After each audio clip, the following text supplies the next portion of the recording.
Did you know there are theories suggesting we, modern humans, are not the only intelligent species to have roamed this earth? Picture a world where Neanderthals, our distant relatives, didn't vanish into the annals of history, but instead continue to evolve alongside us. What if they're not extinct, but hidden? What if they've been influencing our world in ways we can't even begin to imagine? Intrigued? Stay tuned as we delve into the uncharted waters of the Neanderthaler conspiracy. Imagine a time 40,000 years ago when Neanderthals and Homo sapiens coexisted.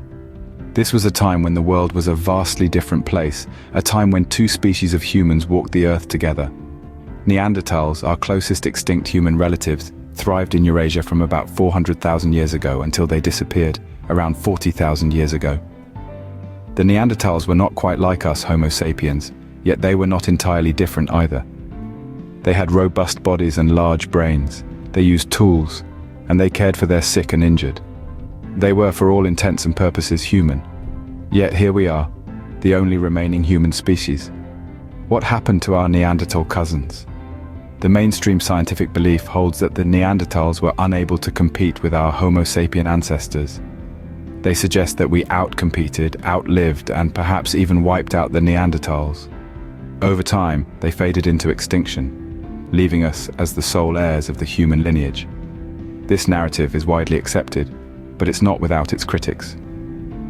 Some argue that the evidence doesn't quite add up, that there are gaps and inconsistencies that suggest a different story, a story that challenges our understanding of our past and perhaps our present. But what if we told you not all agree with this narrative? What if the Neanderthals didn't really disappear? What if they're still among us? Welcome to the world of conspiracy theories where Neanderthals never really disappeared. Now this is where things get truly fascinating. Imagine a world where our ancestors, the Neanderthals, never actually went extinct.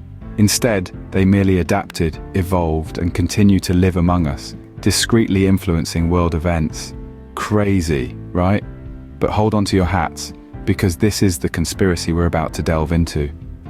What if the Neanderthals, the species that we believe became extinct around 40,000 years ago, are not only still alive, but are also playing significant roles in our society? What if they are the puppet masters pulling the strings from behind the scenes, discreetly shaping the course of human history? Consider this. Neanderthals were a species who, much like us, had the ability to think, communicate, and create. They used tools, built shelters, and even had a sense of community. So what's to say they didn't simply adapt and evolve with the times just as we did? The theory suggests that Neanderthals, with their superior strength and resilience, could have survived the harsh climates and challenges of the past. They might have chosen to blend in with the Homo sapiens, their closest relatives, and over time became indistinguishable from us. And here's the clincher. What if these Neanderthals, now living as Homo sapiens, retained some of their unique traits and abilities, giving them an edge in society? What if they used this edge to rise to positions of influence, subtly directing the course of human events from the shadows? It's a thrilling thought, isn't it? The idea that our world might be influenced by a species we thought had vanished from the face of the earth thousands of years ago. It's the stuff of science fiction, yet some believe it to be true. Sounds unbelievable? Let's explore the reasons behind this theory. Let's dive into the evidence backing this theory. Firstly, let's talk about the Neanderthal DNA in modern humans. This is a fact, not fiction. We all have a bit of Neanderthal in us. Scientists have found that up to 2% of the DNA in people with European and Asian ancestry can be traced back to Neanderthals. Even in people of African descent who have significantly less Neanderthal DNA, there's still a trace. Now the question is, how did this happen? The mainstream explanation is interbreeding, but could there be more to the story? Could our ancient ancestors have been more than just hunter-gatherers? Could they have been scientists, geneticists even, experimenting with their own DNA? Moving on, let's consider the unexplained technological advancements. The timeline of human evolution is punctuated by leaps and bounds in technology that don't quite fit. Take, for instance, the sudden appearance of sophisticated stone tools around 70,000 years ago, or the birth of agriculture around 10,000 years ago. These are not gradual improvements. They are quantum leaps in human capability. The mainstream explanation, a lucky mutation, a sudden spark of genius. But again, could there be more to it? Could these leaps in technology have been guided by an unseen hand? Could the Neanderthals with their larger brains have been the masterminds? Finally, let's look at the unaccounted historical events. There are gaps in our history, periods where human civilization seems to have taken a step backward. The Dark Ages, for instance, a time when knowledge and learning seemed to be in decline, when the great libraries of the ancient world were lost or destroyed. The mainstream explanation: wars, invasions, the fall of empires. But could there be another explanation? Could these dark periods have been deliberately orchestrated to erase evidence of the Neanderthals' influence on human civilization? Now I know what you're thinking. This is all conjecture, speculation. There's no smoking gun. And you're right. But consider this. The absence of evidence is not evidence of absence. Just because we haven't found definitive proof does not mean it doesn't exist. It may just mean that we're not looking in the right places or asking the right questions. Could these be mere coincidences or signs of a hidden truth? That's for you to decide. But remember, the truth, as they say, is often stranger than fiction. Every theory has its skeptics, and this one is no exception. The Neanderthaler conspiracy theory, like any other, is not without its detractors. It's only fair we explore some of the counter-arguments and criticisms that have been levied against it. Firstly, there are those who argue that the theory relies heavily on speculation rather than solid empirical evidence. They point out that while there's no denying the existence of Neanderthals, the leap from their existence to a grand conspiracy involving them is a bridge too far. It's a game of connecting the dots where not all dots necessarily align.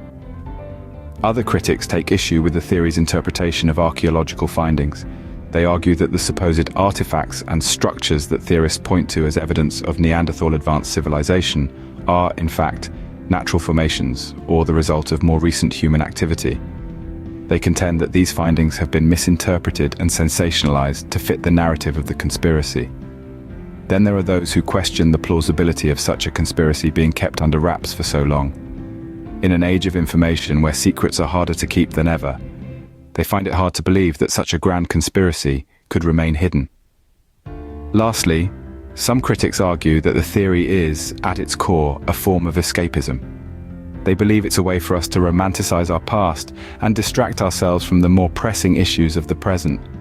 They caution against getting lost in fantastical theories that divert our attention from the realities we face. But here's the thing. The beauty of theories lies in their ability to challenge the status quo, to make us question and reconsider what we think we know. While it's essential to scrutinize and question these theories, it's equally important to keep an open mind. After all, isn't it the curiosity and the thirst for knowledge that propels us forward? As with all theories, the Neanderthaler conspiracy theory has its believers and skeptics. So, where does this leave us in our quest for truth? We've journeyed through the realm of the Neanderthal conspiracy, exploring intriguing theories, scrutinizing evidence, and considering counter-arguments. We've seen that the conventional narratives may not always hold the full story, and that sometimes the shadows of history may hide more than we initially perceive. Our exploration has revealed that the Neanderthal story might not be as cut and dry as we've been led to believe. The existence of these early hominids, their interaction with modern humans, and their eventual disappearance all hint at a complex tapestry of events that we are only beginning to unravel. In the end, our pursuit of knowledge should never be hindered by preconceived notions. Let us continue to question, to explore, to challenge the established narratives. For it is in this spirit of inquiry that the truth often reveals itself. Remember, sometimes the truth is stranger than fiction. We hope this journey into the world of Neanderthals and conspiracy theories has been as intriguing for you as it was for us. We've just scratched the surface. There's so much more to explore. What are your thoughts? Are there theories you subscribe to? We'd love to hear from you in the comments below. Share your theories and let's keep the conversation going. For more deep dives into the world of the unknown, subscribe to our channel. Who knows what mysteries we'll unravel next?